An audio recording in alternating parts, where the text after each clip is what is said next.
Student आइए start करते हैं। अपने को चैप्टर नंबर 4 अब पढ़ना था। चैप्टर नंबर 4 है अपना process and bases of accounting.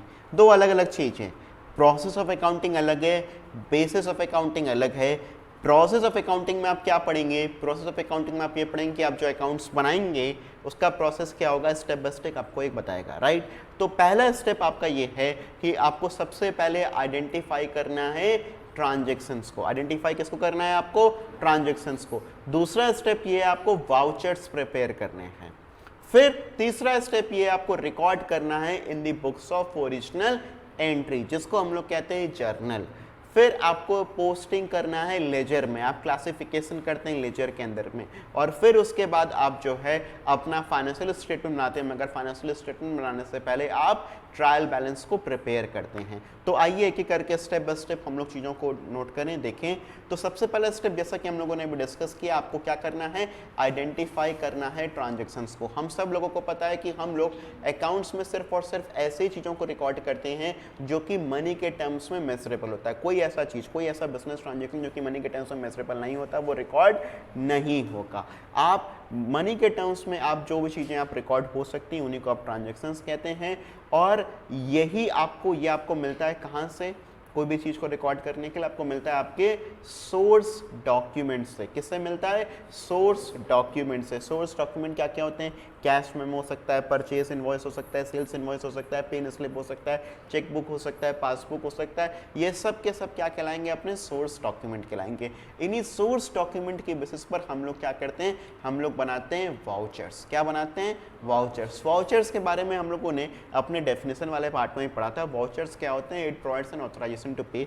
आप सबसे पहले इन्हीं में रिकॉर्ड करते हो। इसके अंदर में आप डेबिट क्रेडिट कौन से अकाउंट को करना है इसको एक बार बाइफरगेट कर देते हो। वाउचर्स को आप प्रिपेयर करते हो with the help of source documents. एक बार वाउचर्स आपने बना लिया, अब आपका रियल अकाउंटिंग का काम स्टार्ट होता है, which is recording in books of original entry. Books of original entry का मतलब ये होता है स्टूडेंट्स कि जहाँ पर हम लोग किसी भी ट्रांजेक्शन को सबसे पहली बार रिकॉर्ड करते हैं, वही कहलाता है हमारा books of original entry. Journal is one such books of original entry. Journal एक बुक ऑफ ओरिजिनल एंट्री है, वहाँ पर हम लोग चीज़ों को पहली बार रिकॉर्ड करते हैं। फिर जर्नल में रिकॉर्ड कर लेने के बाद में हमारा अगला स्टेप होता है, वो होता है posting to ledger. Posting to ledger. अब हम इसके बाद में क्या करते हैं? लेजर में पोस्ट करते हैं। आप लोग को ऑलरेडी पता है कि आप लेजर में क्लासिफाइड तरीके से, क्लासिफाइड का मतलब ये हुआ कि ग्रुप तरीके से एक जैसे ट्रांजेक्शन्स को एक जगह पर आप रिकॉर्ड करते हो। ये रिकॉर्डिंग का काम आप कहाँ पर करते हो? लेजर में करते हो। जैसे सेल्स से जुड़ा हुआ जितना भी ट्रांजेक्शन्स होगा मैं एक जगह पर रिकॉर्ड करूंगा सेल्स के अकाउंट में। राम से जुड़े हुए जितने भी ट्रांजेक्शन्स होंगे, जितनी बार भी हमने उसको सामान बेचा होगा, जितनी बार भी पेमेंट आया होगा, जो भी ट्रांजेक्शन्स होगा वो एक ही जगह पर रिकॉर्ड होगा, राम के अकाउंट में। This is known as ledger, ledger posting. फिर इसके बाद अगला स्टेप आता है हमारा, और लास्ट स्टेप आता है हमारा फाइनेंशियल स्टेटमेंट को बनाने का। मगर फाइनेंशियल स्टेटमेंट बनाने से पहले हम लोग क्या करते हैं? ट्रायल बैलेंस को प्रिपेयर करते हैं।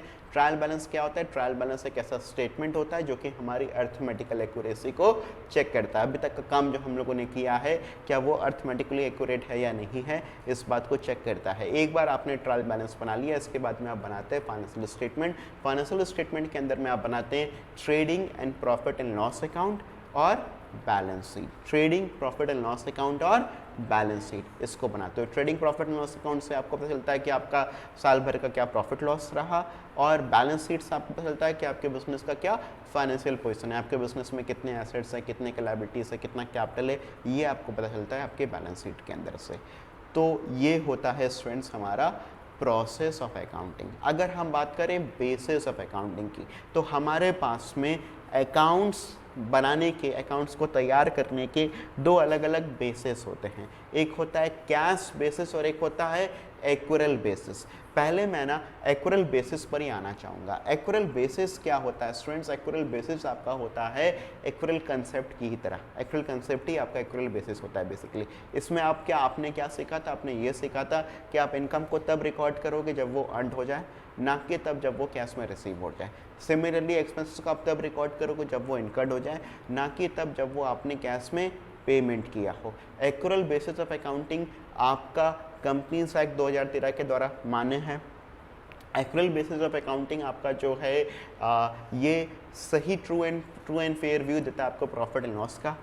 इसी कंसेप्ट के अकॉर्डिंगली आप बहुत सारे टर्म्स जैसे outstanding expenses, prepaid expenses, accrued income, advance income, इन सब के सब टर्म्स को देखते हो। क्या होता है आउटस्टैंडिंग एक्सपेंस? आउटस्टैंडिंग एक्सपेंस का मतलब ऐसे एक्सपेंसेस जो कि आपके ड्यू तो हो गए मगर आपने अभी तक पेमेंट नहीं किया। प्रीपेड एक्सपेंस का मतलब होता है ऐसे एक्सपेंसेस जो कि आपने प्री पेमेंट कर दिया, अभी तक ड्यू नहीं हुआ था, अभी तक खर्चा हुआ नहीं था मगर आपने एडवांस में पेमेंट कर दिया। जैसे मैंने आपने किसी स्टाफ को जो है जून महीने में जुलाई अगस्त की सैलरी दे दिया, ये प्रीपेड एक्सपेंस कहलाएगा। और अगर मैंने उनको अभी तक अप्रैल मई की सैलरी नहीं दिया है तो फिर वो आउटस्टैंडिंग एक्सपेंस कहलाएगा। ऐसे ही करके आता है हमारा एक्यूर्ड इनकम, ऐसी इनकम जो कि हमारी ड्यू तो हो गया मगर हमको रिसीव नहीं हुआ। मान लो मेरे को अप्रैल और मई की फीस अभी तक रिसीव नहीं हुआ, वो मेरे लिए जून में क्या कहलाएगी? एक्यूर्ड इनकम। एडवांस इनकम क्या कहलाएगा? जो कि हमको एडवांस में मिल गया, हमको जून में ही जुलाई अगस्त का इनकम एडवांस में मिल गया, वो कहलाएगा एडवांस इनकम। तो स्टूडेंट्स ये होता है हमारा एक्यूरल बेसिस ऑफ अकाउंटिंग, ये इन सारी चीज़ों को कंसीडर करता है। मगर एक और बेसिस होता है हमारा अकाउंट्स को प्रिपेयर करने का, ये बेसिस होता है हमारा कैश बेसिस ऑफ अकाउंटिंग। इसके अंदर में हम लोग इनकम को तब रिकॉर्ड करेंगे जब वो कैश में रिसीव्ड हो जाए।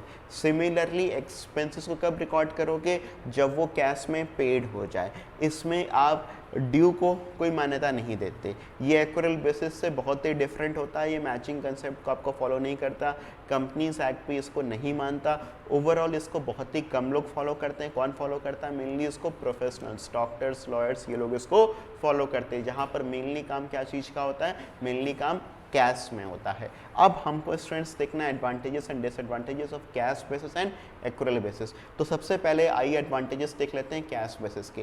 कैश बेसिस के आपको 3 एडवांटेजेस बताए। सबसे इंपॉर्टेंट, सबसे जो कि सही चीज़ बताया कि कैश बेसिस ज़्यादा सिंपल होता है, रियलिस्टिक होता है और सेटिस्फाई करता है कंजर्वेटिव लोगों के इंस्टिंक्ट को। कंजर्वेटिव से मतलब ये है कि ये जो है वही चीज़ को इनकम मानता है जो कि कैश में रिसीव हो गया, ना कि कोई भी ऐसी चीज़ जो कि आपको रिसीव अभी तक नहीं हुआ है।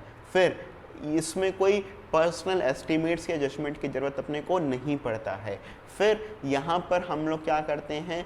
सिर्फ ऐसे ही बिजनेसेस के लिए यूज़ करते हैं जहाँ पर मोस्टली कैश में ट्रांजेक्शन्स होता है। हम लोगों ने बात किया प्रोफेशनल्स।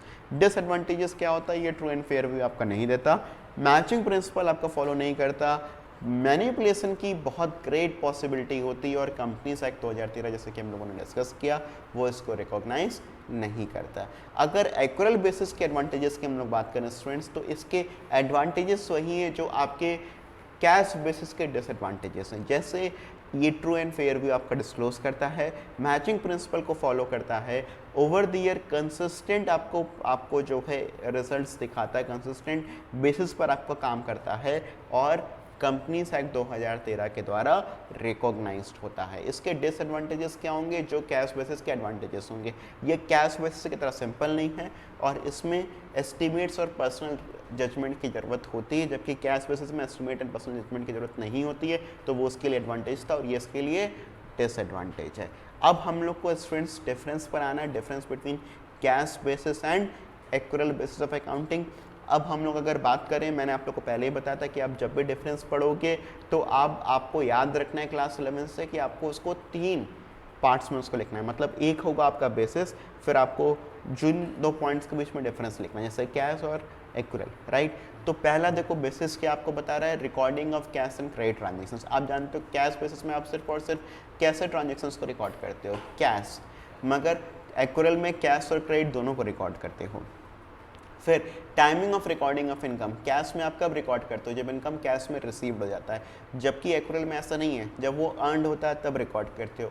एक्सपेंस की टाइमिंग ऑफ रिकॉर्डिंग क्या होती है? तो कैश में जब वो कैश में पेड हो जाता है, जबकि एक्यूरल में जब वो इनकर्ड होता है।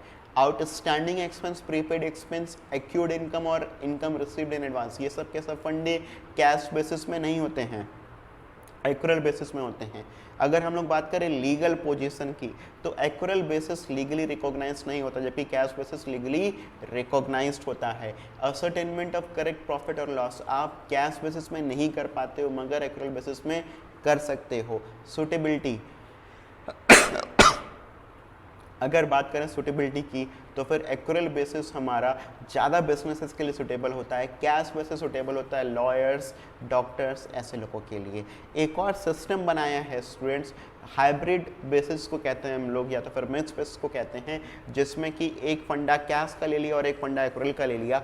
आप अपनी इनकम को रिकॉग्नाइज करते हो कैश बेसिस पर, अपने एक्सपेंसेस को रिकॉग्नाइज करते हो एक्यूरल बेसिस पर। मतलब इनकम को तब रिकॉग्नाइज करोगे जब वो कैश में आपको रिसीव्ड हो जाए, मगर एक्सपेंसेस को आप एक्यूरल बेसिस की तरह से, मतलब जब वो इनकर्ड हो जाए तब रिकॉग्नाइज करोगे। ये ज़्यादा पॉपुलर हो रहा है इन प्रोफेशनल्स जैसे डॉक्टर, लॉयर्स और इन सब में, right. So with this we have revised, we have completed our chapter 4 as well. Thank you.